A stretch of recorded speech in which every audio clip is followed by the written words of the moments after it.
Abzas xaslıqları. Biz bu dərsimizni burun başlagan vaqtlar bəzi uqumlarni tushunib olgan, tekist, qor, abzas, bət, hüccət deganga o'xshash. Bu yerdagi abzas deganimiz ma'lum bir bilak tekstni ko'rsatadi. Ya'ni bir inter bilan ayrılgan bir bilak tekstni. Endi biz mush abzasga munosabatlik ba'zi xaslıqlarni ko'rib o'tamiz. Bu yerdagi xaslıqlar bu bir abzas tekstninki o'ng so'l o'ttirg'i to'g'rilanishi, yurinishi, ondan ikki tarafni tuzlash yoki tuzlamaslik, qurarligi, abzasning beshidan quyadigan arliq, keyindan quyadigan arliq, ondan abzas boshlangan vaqtda odatda kitoblarda bir qancha harf o'rinni tashlab qo'yamiz. Mush arliq qatorliq xaslıqlarni ko'rsatadi. Endi biz mush xaslıqlarni abzas xaslıqi dialogramkasidan tanishishni ko'rib o'tamiz.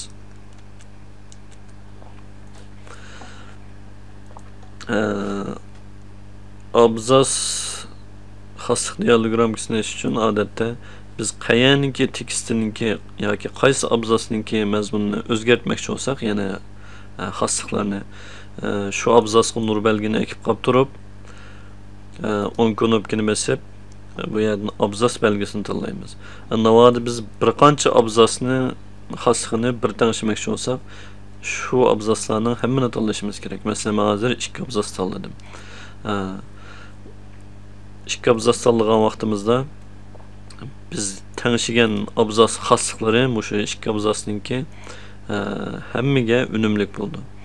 Navoda biz nur belgini ma'lum bir o'ringa akkilib qo'yib, ondan o'ng knopkani bossak, bu chog'da biz bir abzasning xaslıqlarini o'zgartamiz. Masalan, men navbatda bu abzasninki abzas xaslıqini ochdim. Bu yerdagi xaslıqlar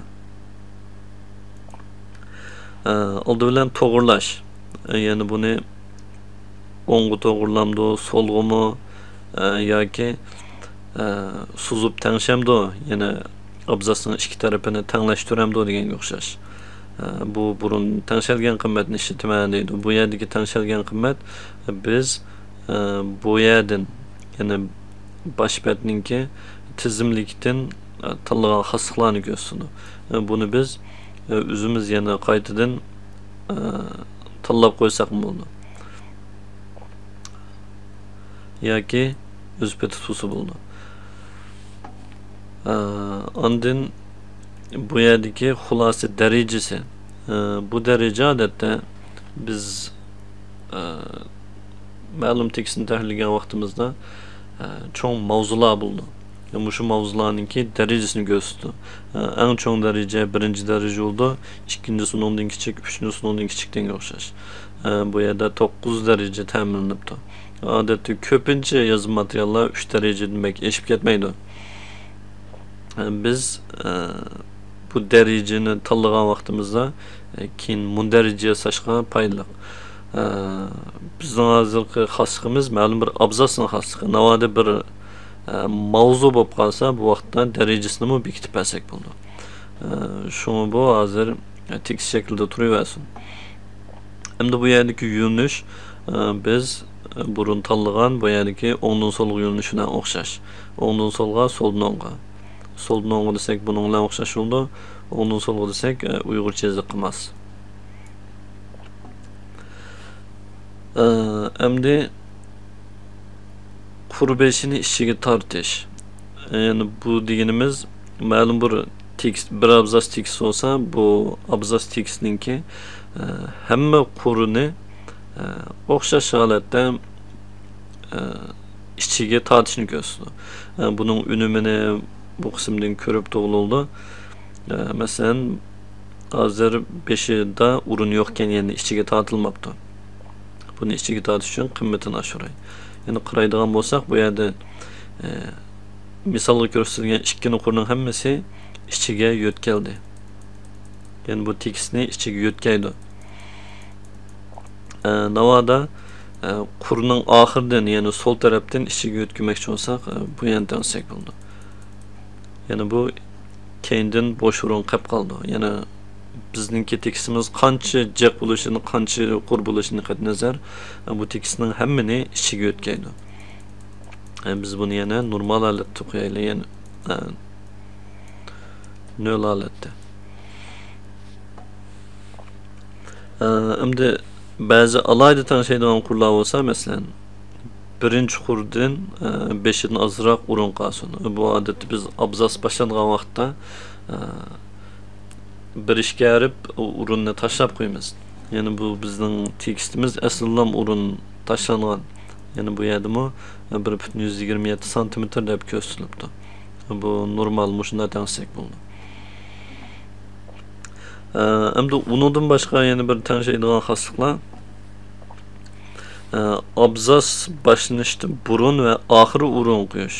Ya'ni bu deganimiz bizning navbatdagi abzasimiz bu. Bu abzas boshlanishdan burun, ya'ni ustidan mayani qo'ydigan o'rin. Oxirdan qo'ydigan o'rin bu yerni qo'ydigan o'rin. Ya'ni buninkidan hozir oldida o'rin yo'q ekan, keyinda o'rin bor ekan. Yani bu yerda qaraydigan bo'lsak, hamma abzasning orasi odatdagi normal qurning orasiga qaraganda bir qadar cho'ng. Bu abzasning keyindan qo'yilgan orliq. Endi bu yerda nimishqa bu abzasning beshida ko'rinadi degan vaqtida aslidagi ustidagi abzasning keyiniga qo'yilgan bo'sh o'rin. Bu abzasning beshiga qo'yilgan bo'sh o'rin emas. Shuningdek abzaslar sal ayrim turadi. Agar biz buni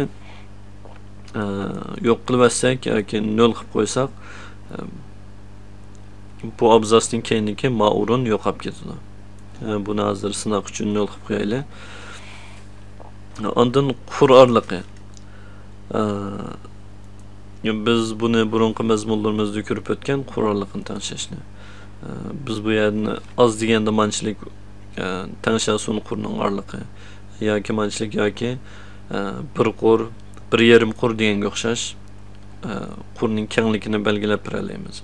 Yani bir yarim qur olsa odatda sal kengroq ko'rindi. Yani odatdagi bu bir qurliq holatdan kengroq ko'rindi. Biz buni ma'qul deb jazmlashtirib unumini ko'rib boqaylik. Mana qaraydigan bo'lsak, bu yerda bu abzasninki qur orliqi buninki qaraganda sal cho'ngroq tengshaldi. Ondan bunun 5'inin qo'yilgan o'ringa chiqilmadik. Ondan bu yerdagi keyindagi o'rin amaliyotda bu qurninki orasidagi o'rin bilan o'xshash. Chunki biz buning abzasning keyindagi qurni chiqarib o'tdik. Bu abzas xosligininki asosiy xosliklari. Bu shunlarni tanishib etamiz. Buni bir qur'alatga qo'yib qo'yay. Mana qaraydigan bo'lsak, qurninki orliqi normal holatga keldi. Bu ikki abzasning orliqida o'rin yo'q. Chunki biz bu abzasning keyingi o'rinni chiqarib o'tdik. Aslidagi qimmati ikki abzasni ayirib o'tdik. Endi abzasninki bu asos xosliklardan boshqa bu yerda yana bir qism qo'shimcha xosliklarim bor. Mesela qur ve bet ayırış. Bu yerda bazı alayda xosliklarni tanlab bergan. Mesela bir bet tuşup yeni betga o'tgan vaqtida qur bo'linsin yoki bo'linmasin deganga o'xshash. Bu deganlik bir abzas butunlay tugagandan keyin ondan yeni betga o'tgansin. Bo'lmasa bo'sh o'rin qolib qolsa-mu, navbatdagi abzas keyingi betga yo'tkilib ketsin deganga o'xshash ma'noni bildirdi. Ya'ni qurni abzas tugimigacha bo'lib o'tmaydi deganga o'xshash. Bu qo'shimcha xosliklar bularni ehtiyojimiz asosan ishlatsak bo'ladi. Endi bu xosliklarni tanishib bo'lgandan keyin biz bir abzasga tanishidik, yana bir abzasga ishlatmoqchi bo'lsak, yana qayta tanishishga to'g'ri keldi. Bunday vaqtlarda biz bir qatim tanishganimizni bu yerda bosh qilib belgilash debdi. Amaliyotda bu sukutdagi qimmat qilib belgilash. Ya'ni buni tanlab qo'ysak, bu bizdagi xosliklarimizni o'zi ko'ngilda saqlab oldi. Biz yangi bir abzasdan boshlab xat yozsak, shu navbatdagi tanlagan xosliklarimiz davomli inovatlik bo'lib turadi. Yana qaytadan tanishmasakmi? Ondan yana birga bizning abzaslarimizni tanishlash jarayonida o'zgarib ketsa yoki ikki abzas o'xshamaydigan chiqib qolsa, biz cho'tkalash usulidan foydalanib bu abzaslarning xosligini o'z betiga yo'tkalaymiz. Buning uchun biz navbatdagi masalan biz bu abzasninki xosliklarini bu abzasga ko'chiraylik.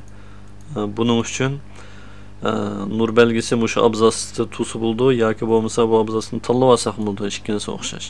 Undan keyin cho'tkini bir qitim bosamiz. Cho'tkini besib bo'lgandan keyin bu abzasninki xosliklari ko'chirilgan bo'ldi. Endi biz buni yo'tkamoqchi bo'lgan, ya'ni bu xoslikni ko'chirmoqchi bo'lgan abzasni tanlab bersak, oldingi abzasninki xosliklari bu keyingi abzasga ko'chirilib keldi. Ya'ni bu vaqtda bu ikki abzasninki xosliklari o'xshash bo'ldi. Bu abzasninki xosliklarini ko'chirish. Amaliyotda bu cho'tka butun abzas emas, ma'lum bir kichik tekstning qimmatini, ya'ni xosliklarini ko'chirib beralaydi. Bu abzasga munosabatli so'zlamoqchi bo'lgan mazmunlarimiz.